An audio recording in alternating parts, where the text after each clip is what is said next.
People think that PCOS, that insulin resistance is preventing them from losing weight. And it's not. One of the conditions of PCOS is hunger signaling, appetite regulation. That makes They are a lot of overeating, sense. yes. Yep. But it's because they're driven to, because of their condition. It's not the insulin. It's It's the insulin resistance. And I know there's some argument in the social media world about whether that's upstream or downstream. There's no argument amongst the academic professionals who specialize in this study that, as mentioned earlier, energy toxicity, overfilling your fat stores, then flowing over into visceral fat, ectopic fat, liver fat, NAFLD, then flowing over into pancreatic fat. Now you got insulin resistance. It's not sugar in the absence of a calorie surplus. I'm not suggesting you go out and mainline sugar, but actually what we see in the research is that even at maintenance calories in a eukcaloric diet, saturated fat will drive an increase in NAFLD and liver fat, independent of a calorie surplus. Wow. At twice the rate of sugar. Twice the rate. At twice the rate.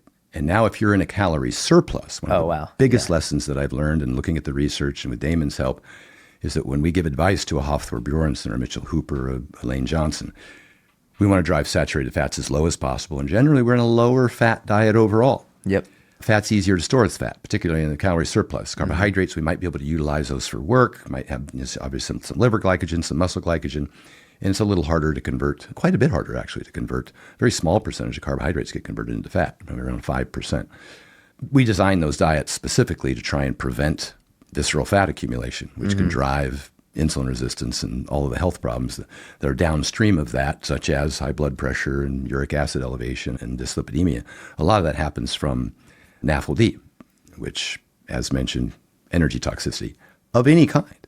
I said 10 years ago that you can get fat eating the Mediterranean diet if you have too much nuts and cheese. And it's not an unhealthy diet necessarily, but I also mentioned that any weight loss, as we talked about right when we opened up, improves 99% of health benefits. It's a brave number, but it's not my quote. It's from the people who have conducted the research. 95 to 99% of health benefits are realized simply from weight loss itself, irrespective of the diet. Yep. We've seen the McDonald's diet result in that, lower blood pressure, lower lipids, lower blood sugars, insulin resistance with weight loss, irrespective of diet. We saw it with the Twinkie diet. We saw it with the 7-Eleven diet over and over again. And everybody always cuts me off right here when they repost this little clippet from the videos. And they miss when I say I would never recommend a McDonald's diet. Because it can be high in saturated fat, and it can be low in fiber, and it can be deficient in micronutrients. Those are all things that are of concern and can be not very satiating, hard to adhere to because you're hungry on a high processed food diet. Having said that, the weight loss is the primary driver. We'd like to see people do that in a responsible fashion that they can adhere to long term. But we know that it's not some fancy diet. We got that a lot with the intermittent fasting folks for years. Oh, for a long time. For years. They thought, you just fast, you skip breakfast. The weight loss is great. Congratulations. Yeah. But intermittent fasting is not the only way to do it. Correct. Keto is not the only way to do it. Those are all perfectly viable pathways. There's many paths to the same destination. They don't have independent effects. Correct. In the absence of the weight loss, the intermittent fasting doesn't appear to have any independent longevity effects or diabetes effects. We just don't want people to be, we're giving them more options. Yeah.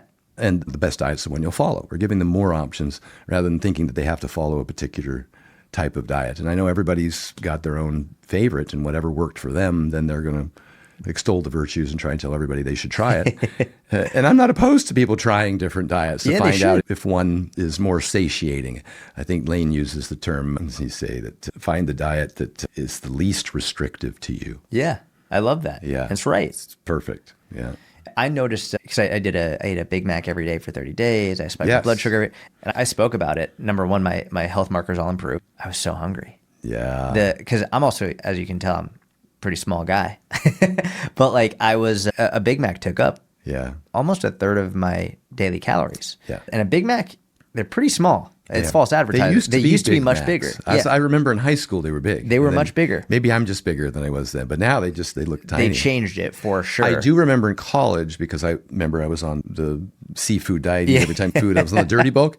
3 Big Macs added up to almost 2,000 calories. And so I would have to eat 3 Big Macs. Yep. There were a lot of dumb things I did. What we'll do is we'll clip that part, but we'll include the second part that you have as well. This is where people clip Put it. them, spice them together. Stan eats 3 Big Macs, and it's healthy.